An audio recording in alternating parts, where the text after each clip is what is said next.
மீன் குழம்பு மிஞ்சிருச்சுன்னு ஃப்ரிட்ஜில் மட்டும் வச்சிடாதீங்க. அதுவும் ஒரு நாளைக்கு மேல் அவ்வளவுதான். மீன் குழம்பு வைத்து மறுநாள் சாப்பிடுவது எல்லாம் எல்லோர் வீட்டிலும் நடக்கும் சாதாரண பழக்கம்தான். ஆனால் ஃப்ரிட்ஜில் வைத்து சாப்பிடும் பொழுதுதான் கண்டிப்பாக கவனிக்க வேண்டும். அதுவும் ஒரு நாளைக்கு மேல் வைத்து சாப்பிட்டால் என்ன நடக்குது பாருங்க. புளி, மசாலா, எண்ணெய் போன்றவை சேர்ந்து ஊறுவதால் சுவை மேம்படுகிறது என்பது உண்மைதான். ஆனால் சுவைக்கு அப்பாற்பட்ட ஆரோக்கிய ரீதியிலான அம்சங்களையும் கவனிக்காமல் விடக்கூடாது. மீன் உணவுகள் மிகவும் சீக்கிரம் கெட்டுப்போகும் தன்மை கொண்டவை. அறை வெப்பநிலையில் சில மணி நேரத்திற்கே மேலாகிவிட்டாலும் பாக்டீரியா வளர்ச்சி அதிகரிக்கும் அபாயம் இருக்கிறது. எனவே மீன் குழம்பை சமைத்தவுடன் அறை வெப்பநிலைக்கு ஆறவிட்டு பின்னர் காற்று புகாத மூடியுடன் கூடிய கண்ணாடி அல்லது ஸ்டீல் பாத்திரத்தில் மாற்றி ஃப்ரிட்ஜில் வைப்பது கட்டாயம். சூடாக இருக்கும் போதே நேரடியாக வைப்பது மற்ற உணவுகளையும் கெடுக்கக்கூடும்.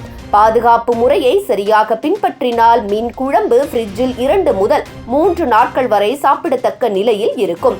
ஆனால் ஒவ்வொரு முறையும் எடுத்து சாப்பிடும் முன்பும் குழம்பை நன்றாக கொதிக்க வைத்து சாப்பிட வேண்டும்.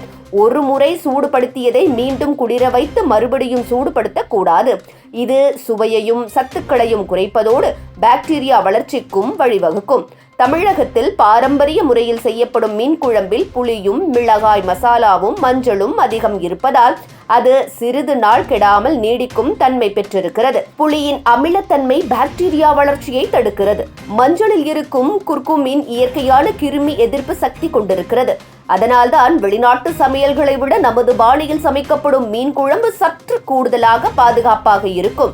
இருப்பினும் 3ஆம் நாளை தாண்டி சாப்பிடுவது ஆபத்தானது என்பதை மருத்துவர்கள் வலியுறுத்துகின்றனர். 3ஆம் நாளில் கூட சாப்பிடும் முன்பு புளித்த வாசனை, நிறம் மாற்றம், மீன் துண்டுகள் மெத்தையாக்கி உள்ளதாக என்பதை கவனித்து பார்க்க வேண்டும். சிறிது வித்தியாசம் இருந்தால் கூட உடனே தள்ளிவிடுவது பாதுகாப்பான நடைமுறை. சிறிய யுக்தியாக மீன் துண்டுகளை தனியாக எடுத்துவிட்டு குழம்பை மட்டும் சேமிக்கலாம். மீன் துண்டுகள் நீண்ட நேரம் குழம்பில் ஊறினால் அவற்றின் அமைப்பும் சுவையும் மாறிவிடும். துண்டுகளை தனியே வைத்தால் குழம்பும் மீனும் நல்ல நிலையில் இருக்கும். முடிவில் மீன் குழம்பு சுவைக்காக மட்டுமல்ல, ஆரோக்கியத்திற்கும் முக்கியமானது. முதல் நாளே சாப்பிடுவது சிறந்தது.